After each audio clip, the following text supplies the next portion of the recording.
आज हम अभ्यास प्रश्न यानी प्रैक्टिस सेट में आपके लिए लेके आए हैं। तो जो क्वेश्चन आपको दिख रहा है स्क्रीन पे, इसमें एक बच्चा है रोहित, उसने अनुभव किया है कि एक समचतुर्भुज और एक आयत दोनों ही है।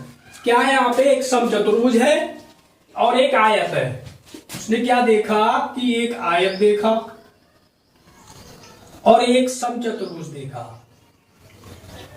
ठीक है, तो इस तरह से तो आगे वो कहता है कि बैल हीले के मानसिक चित्रण के अनुसार ये स्तर कौन सा है। बैल हीले के मानसिक चित्रण के अनुसार ये स्तर कौन सा है। तो दोस्तों अब हम आपको बताएंगे कि बैल हीले के जो स्तर थे हमने आपको बताया था।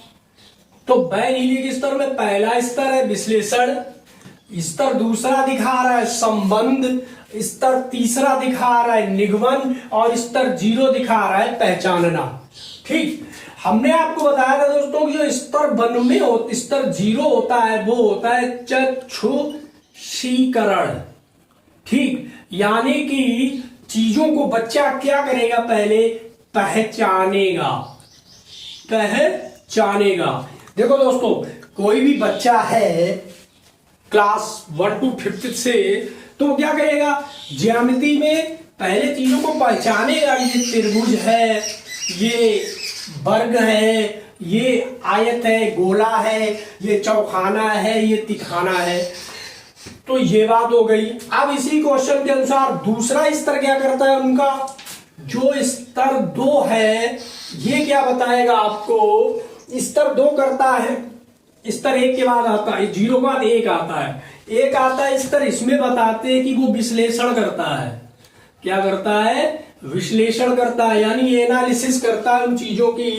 किन चीजों की? उनकी आकृतियों के गुणों को क्या करता है? समझता है। आकृतियों के गुणों को क्या करता है? समझता है।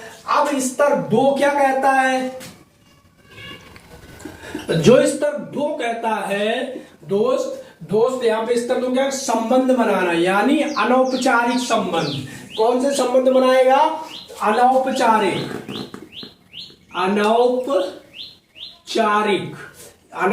मतलब चीजों में संबंध स्थापित करेगा। आकृतियों के बीच में क्या करेगा? संबंध स्थापित करेगा। तो हमारा ऑप्शन क्या हो गया? 2। वो एक आयत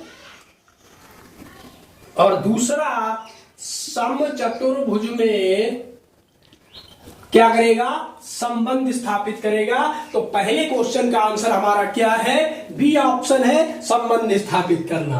दोस्तों अब ये क्वेश्चन आपको दिख रहा है वैन हीले। पहला भी क्वेश्चन वैन हीले पे था, ये भी वैन हीले, क्योंकि आज मैं वैन हीले को ज्यादा लेके आया हूं। वैन हीले आते हैं भाई साहब, 1-2 नंबर के वैन हीले जरूर आते हैं। तो वैन हीले का क्वेश्चन आपको कह रहा है कि वैन हीले के स्तर जिस विकास की अवस्थाओं को संकेत करते हैं वो कौन सा है? वैन हीले का स्तर विकास की अवस्थाएं अभी हमने बताया, इसीलिए पहला क्वेश्चन हमने वही लिया था। हमने 4 अवस्थाएं बताई थी। तो वैन हीले ने किस पे काम किया दोस्त? ज्यामितीय चिंतन पे काम किया। किस पे? ज्यामितीय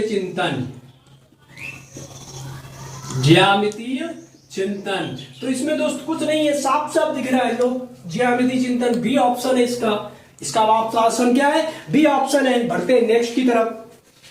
अगला क्वेश्चन हमारा कह रहा है कि प्राथमिक कक्षाओं में क्या प्राथमिक कक्षाओं का पढ़ा ही रहे, प्राथमिक जूनियर का। तो जो प्राथमिक कक्षाओं में अगर बच्चों को पढ़ाना होगा तो संख्याओं को पढ़ाने के लिए कौन सा कदम सकते हैं? ठीक है, ये ऑप्शन मैं इसलिए लग देता हूं कि क्वेश्चन हम बाद में एडिट करते हैं दोस्त, तो इससे मैं आपको बता सकता हूं। तो यहां पे क्या लिखा है कि संख्याओं को पढ़ाने के लिए क्या चीज इनमें से सही है। ठीक है, कह रहा है कि संख्याओं की अंतर्दर्शी समझ को प्रोत्साहित किया जाना चाहिए। चलो, दूसरा कह रहा है संख्याओं को लिखना अनुक्रम में पढ़ाना। तीसरा कह रहा है गणना से पहले संख्याओं को संख्याक रूप में लिखना। सभी समझाएंगे, थोड़ा टाइम दो। संख्याओं में अनुक्रम असंगति को प्रोत्साहित करना। अब देखो, पहली बात है कि संख्याओं की अंतर्दर्शी समझ को प्रोत्साहित किया जाना, ये बात सही है क्यों? संख्याओं की अंतर्दर्शी समझ को प्रोत्साहित किया जाना। बच्चे को अंतर्दर्शी मतलब होता है अंदर की बातें जो अब जब तक आप बच्चे को बताओगे नहीं, संख्याओं को समझाओगे नहीं, धीरे से प्रोत्साहित का मतलब उन्हें आगे नहीं बढ़ाओगे। ठीक है, तो संख्याएं पढ़ाने के लिए बहुत से तरीके हो सकते हैं। आप अबेकस से भी पढ़ा सकते हो, ठीक है, चार्ट पेपर पे भी पढ़ा सकते हो। तो जब संख्याएं पढ़ाओगे तो इनकी अंतर्दर्शी समझ को प्रोत्साहित करना ही पड़ेगा। ठीक, अब दूसरा कह रहे हैं संख्याओं को लिखना, अनुक्रम में पढ़ाना। संख्याओं को आप लिख दो 1 2 3 डॉट डॉट डॉट। अनुक्रम में पढ़ाना, अनुक्रम का मतलब क्रम से पढ़ाना, 1 1 के बाद 2 2 के बाद 3। तो भाई ये तो रटंत विद्या हो गई। बच्चा क्या करेगा? संख्याओं को रट लेगा, कॉपी पे लिख लेगा। और सीटेट या हमारा सीडीपी कहता है कि बच्चों को ना रटाना है। निगेटिव पॉइंट हमने कई बार बताया, एक बार फिर से देख लो कि संख्याओं में क्या क्या निगेटिव रहता है। गणित में हो या किसी में भी हमें रटाना नहीं है, रटना नहीं है। दूसरा क्या करना है? रटना नहीं है, और जो लिखा है उसको याद भी नहीं करना है। याद लर्न भी बता रहे नहीं करना है। करना क्या है? ये तो नहीं करना है। और करना क्या है? क्रियाकलाप के द्वारा। क्रियाकलाप, क्रियाकलाप के द्वारा मतलब कि बच्चा क्या करेगा? क्रियाकलाप करेगा। आप चाहे पेन दे दो, कंचे दे दो, या ऐसी संख्याएं दे दो कि गिन के बताओ कितनी हुई, 1 2 3 4 5, इस तरह से। तो बच्चा कहेगा 5 कंचे है। अब आपने क्या किया? उसे 3 कंचे और दे दिए, तो 5 और 3 कितने हो गए? 8 हो गए। तो दोस्तों मैं बताना चाहूंगा थोड़ा, मेरा बच्चा है 3 साढ़े 3 साल का है, तो हम उसको क्या करते हैं, आप स्कूल नहीं जाता है। स्कूल 1 2 दिन गया था तो वो डर गया। वहां पे क्या था? स्कूल थोड़ा ऐसे ही था मोहल्ले का। वहां पे जो पद्धति होती है खेल वाली वो नहीं थी। वो क्या करता था? वहां जाता था बेचारा, कुर्सी बैठा रहता था, और मैडम जो भी इसे मतलब आ बना दिया या ए बना दी, इस तरह से बताती थी। वो तो उसे आता था क्योंकि मैंने उसे ऐसे ही से बताता रहा, तो उसे आने लगा। अब स्कूल से उसे डर भर गया। ठीक, डर क्यों भर गया? उसके कहने का मतलब वहां जाओ सिर्फ पढ़ाई पढ़ाई पढ़ाई। बच्चे आजकल के ये नहीं चाहते, पहले का के भी नहीं चाहते थे, हम लोग भी नहीं चाहते थे कि जाओ स्कूल में पढ़ो जाके। ठीक है, खेलना चाहते थे। तो हमने क्या किया? उसको बताने के लिए टॉपिक पे आते हैं, हमने उसको उंगलियों का सहारा लिया। तो उंगलियों से हमने कहा जब आप 1 उंगली उठाओगे 1 चीज हो जाएगी, 2 उठाओगे 2 चीज हो जाएगी, 3 उठाओगे 3 चीज हो जाएगी, 4 उठाओगे 4 चीज हो जाएगी। तो कल ऐसे ही हुआ, उसने चिप्स के 4 पैकेट खाए। कितने पैकेट खाए? 4 पैकेट खाए। हमने कितने खाए? तो उसने 4, हमें डायरेक्ट नहीं बताया, हमने 4 खाए। बोला मैंने खाए देखो 1 2 3 4 खाए। ठीक, तो वो संख्याओं की अंतर्दर्शी समझ को समझ गया ना कि 1 के बाद 2 2 के बाद 3 3 के बाद 4 आता है। इस तरह पढ़ाना होता है। ठीक, अब इसमें आते हैं अगले कि गणना से पहले संख्याओं को संख्यांक रूप में लिखना। अरे भैया, गणना से पहले संख्यांक, संख्यांक का मतलब और कुछ लंबा चला जाएगा। आप गणना करोगे, गणना करना प्राइमरी स्तर के बच्चे कहां से गणना कर लेंगे? कोई गणना नहीं कर पाएंगे, उन्हें खेल के माध्यम से ही सिखाया जाएगा। ठीक है, तो हमारा ऑप्शन सी भी क्रॉस हो गया। अब डी की बात करें कि संख्याओं में अनुक्रम असंगत को प्रोत्साहित देना। अनुक्रम असंगति मतलब अगर आप क्रम से नहीं चल रहे हो, बच्चा कहीं की भी क्या करता है, आप पढ़ा रहे हो उसे 2 की टेबल पढ़ा रहे हो तो 2 दूनी 4 दूनी 8 2 दूनी 4 3 6 इस तरह से पढ़ाओगे 8, ठीक 10 12 करके। तो क्या कभी कभी बच्चा क्या करता है, उसे 2 भी याद है, 4 भी, 6 भी भूल गया, 8 और 10 को सीधा पहुंच गया 12 पे। तो आपको उसे इस तरह से बताना है कि 2 और 2 जोड़ के 4 होता है।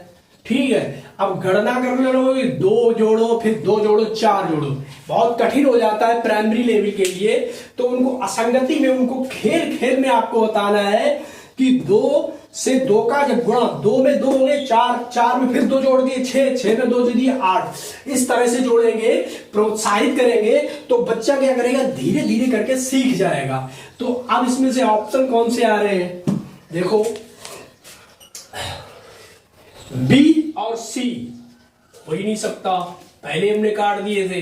हमारे बचे हैं ए और डी, तो ए और डी कहाँ है? ए और डी बी पार्ट है। ऑप्शन आपका बी पार्ट सही है, आपका आंसर है ए और डी। अब आते हैं अगले क्वेश्चन की तरफ। अब अगला क्वेश्चन हमारा कह रहा है कि एक विद्यार्थी है, उसने क्या किया? 17 में 4 का गुणा किया। अब क्वेश्चन में आपको दिख रहा है कि जो शिक्षक ने कहा था उसे 19 गुणे 4 का गुणा करने के लिए कहा, ठीक है, लेकिन उसने क्या किया? 17 में 4 का गुणा कर दिया, 19 में 4 का गुणा नहीं किया।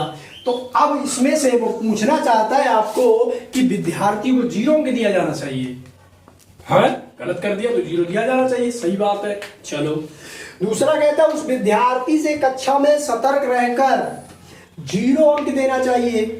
अन्य विद्यार्थी संपर्क में जाके 0 अंक देना चाहिए, नहीं देना चाहिए। चलो, आगे कहता है उस विद्यार्थियों को 5 में से 2 अंक देने चाहिए। मान लीजिए क्वेश्चन उन्होंने कहा 5 अंक का है, तो अब कह रहा है ऑप्शन हमारा तीसरा कि 2 अंक देने चाहिए, कि उसने गुणा तो कर ही दिया है ना। चलो, अब लास्ट ऑप्शन ये कह रहा है कि कारण जानने का प्रयास करना चाहिए कि विद्यार्थी ने गलत क्यों किया है और उसका सही है। देखो, उसने 17 में गुणा 4 किया है, 17 चक्कू 68 होते हैं, 19 में गुणा 4 करता।